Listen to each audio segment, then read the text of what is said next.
First and foremost, I want to personally thank the Human Rights Campaign for the incredible work that they've done and the work they continue to do.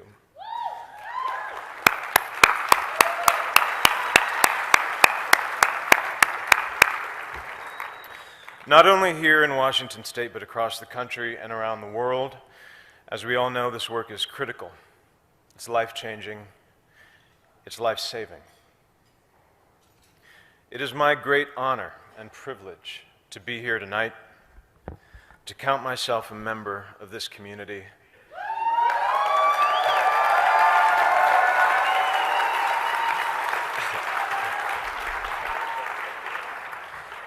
It is also something of a surprise.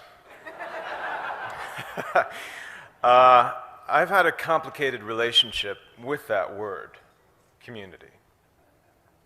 I've been slow to embrace it. I've been hesitant. I've been doubtful.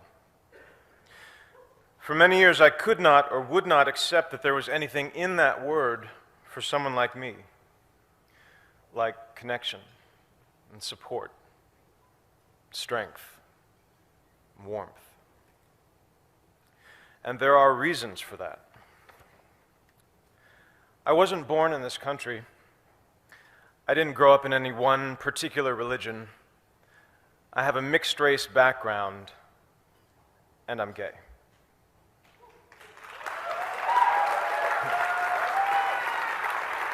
Really, it's just your typical all-American boy next door.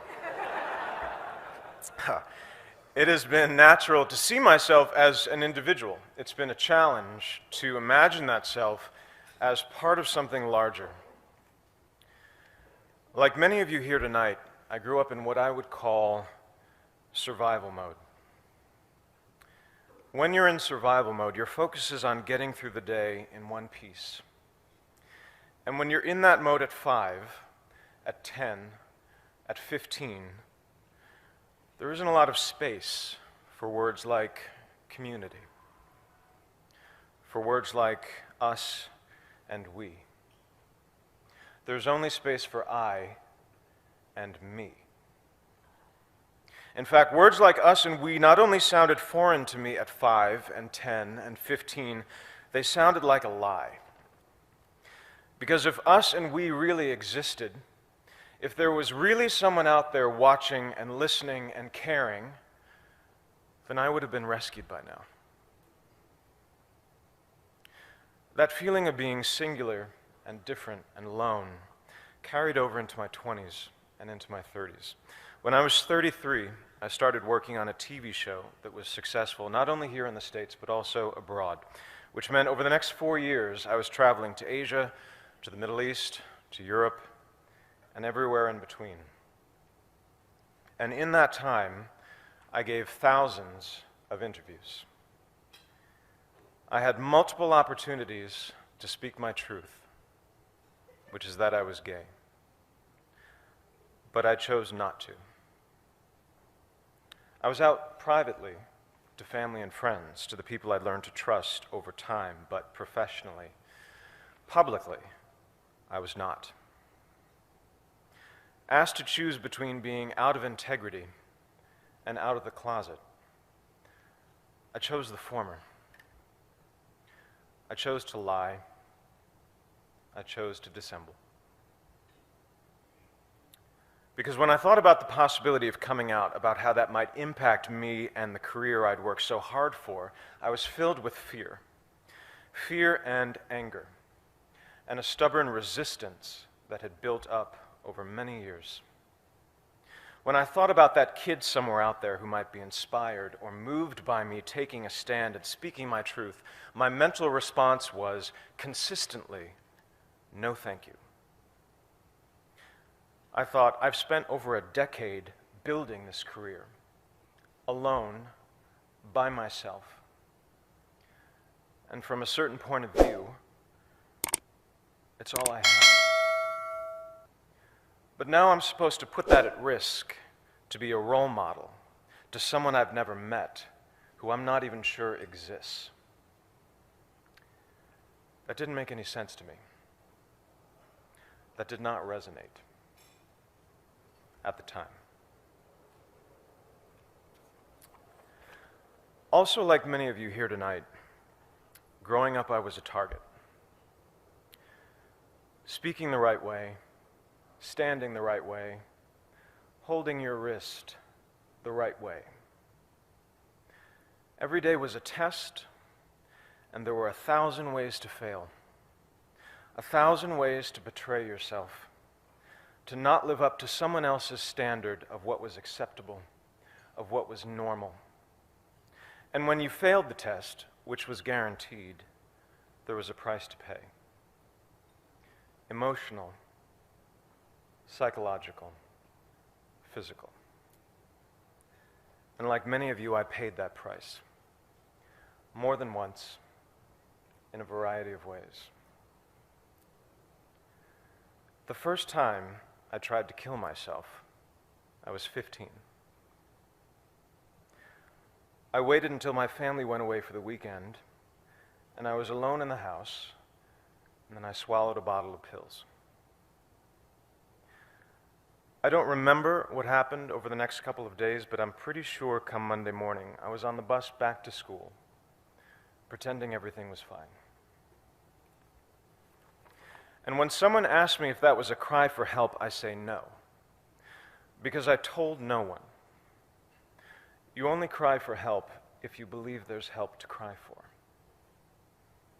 And I didn't. I wanted out.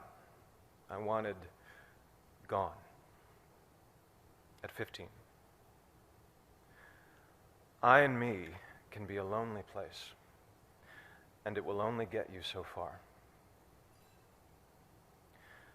By 2011, I'd made the decision to walk away from acting and many of the things I'd previously believed so important to me.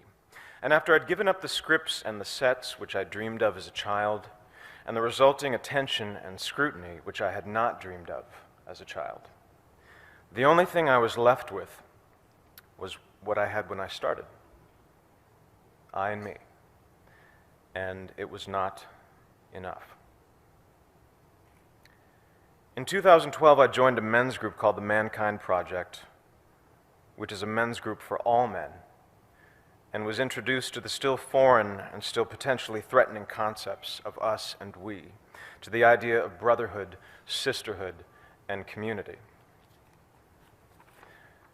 And it was via that community that I became a member and proud supporter of the Human Rights Campaign. And it was via this community that I learned more about the persecution of my LGBT brothers and sisters in Russia. Several weeks ago, when I was drafting my letter to the St. Petersburg International Film Festival, declining their invitation to attend, a small, nagging voice in my head insisted that no one would notice, that no one was watching or listening or caring.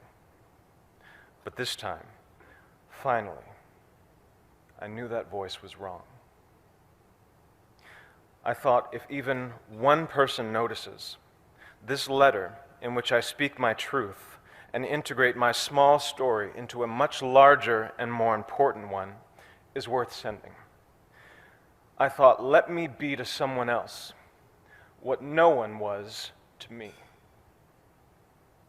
Let me send a message to that kid, maybe in America, maybe someplace far overseas, maybe somewhere deep inside, a kid who's being targeted at home or at school or in the streets, that someone is watching and listening and caring. That there is an us, that there is a we, and that kid or teenager or adult is loved. And they are not alone.